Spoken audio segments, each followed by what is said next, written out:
have you here. Thank you. Have a seat, Arlen. Tell us what's going on. Well, first of all, you're the director of Paz Cristo, is that correct? And what does that mean? What consumes your day? My job is to be the chief fundraiser. We've got a lot of programs, a lot of people that run programs. We have a manager for our food programs, our empowerment programs, and as a director, I oversee that, but primarily I'm the fundraiser in chief. Oh, that's great. Okay, so tell us a little bit about the history of Paz Cristo. Sure. Paz was started about 27 years ago by the St. Timothy Catholic Church in 1988. From there, in 1993, we moved into our existing facility at Broadway and Country Club, where we are today. Started out simply by folks bringing food out to the migrant workers in the fields in Southeast Chandler. And now we're in our existing facility, and we've been there since 1993. So our mission, as it says there, is to feed, clothe, and empower. But before I talk about that, let me just talk about some of our numbers. Sure. We get an average of 7,000 folks coming through our gates every month. 7,000 visits every month at Paz Cristo. That's about 2,400 unique individuals because some people come several times for meals.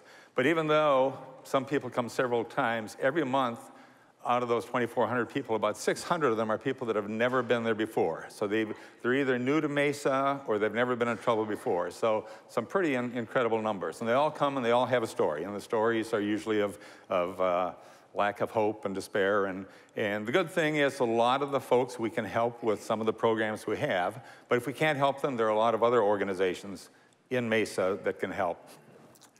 Feed the Children, Feed A New Leaf, a lot of different groups that can help. So, and where's your physical building?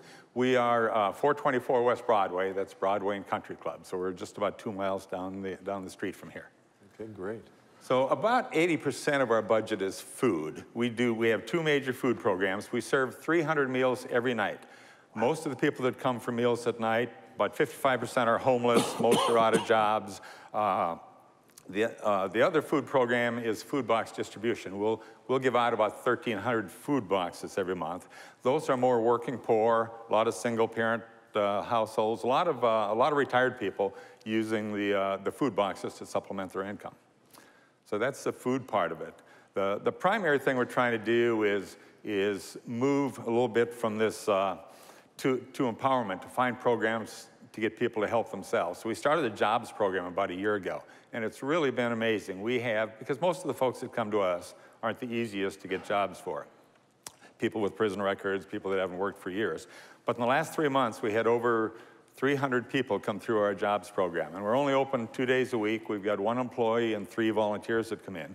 But 300 people came through, and we helped them with resumes, helped them with interviewing skills, allowed them access to our computers. And about 68 of those folks actually found jobs in the last 3 months. So we're moving a little different direction to enablement, to empowerment.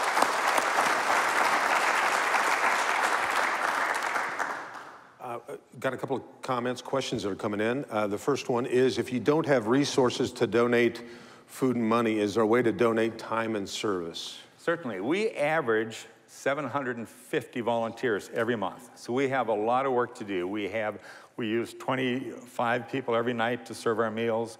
We use people. Everyone that comes in is entered into our database. So we have a couple of people every day just doing intake, entering people through our iPads into our database. We're doing bus tickets.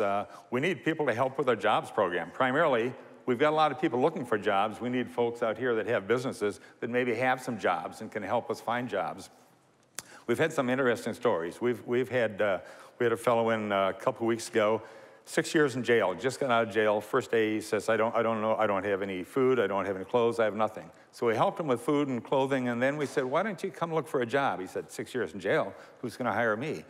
He came in and he just was interested. We gave him some work clothes, we gave him some bus tickets. He went out every day for 3 weeks looking for a job. He ended up with two job offers, ended up getting a job, $16 an hour, full benefits. So 6 years in jail, wow. 3 weeks, he's got a full-time job with benefits. So there are some great stories. Wow, that's awesome. That's beautiful.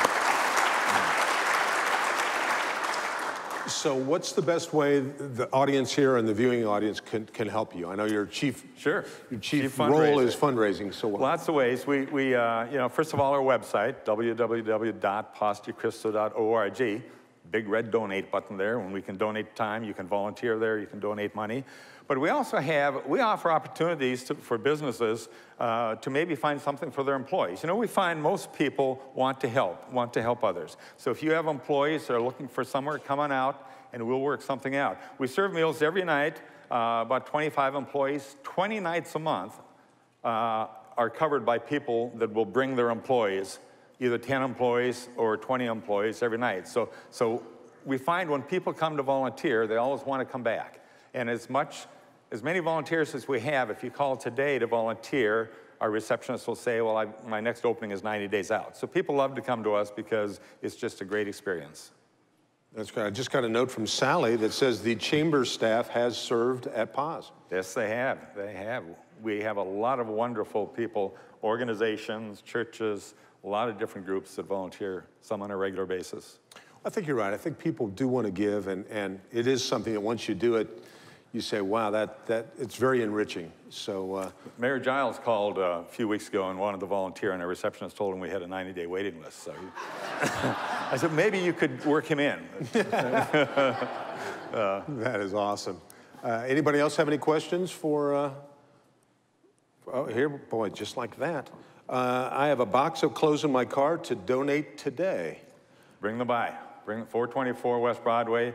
We have 4 large sheds filled with clothing. One of those is just for our jobs people.